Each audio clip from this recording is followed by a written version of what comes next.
and then start to rot away.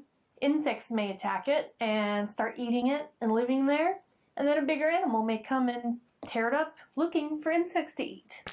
Now imagine we're millions of years in the past, even hundreds of millions. A tree falls and dies, and now it's buried in either mud or maybe a flood comes and just covers the thing up, cuts it off from oxygen.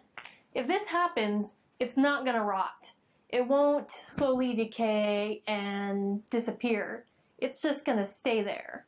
So what's going to happen to this tree that's buried and is not going to rot away?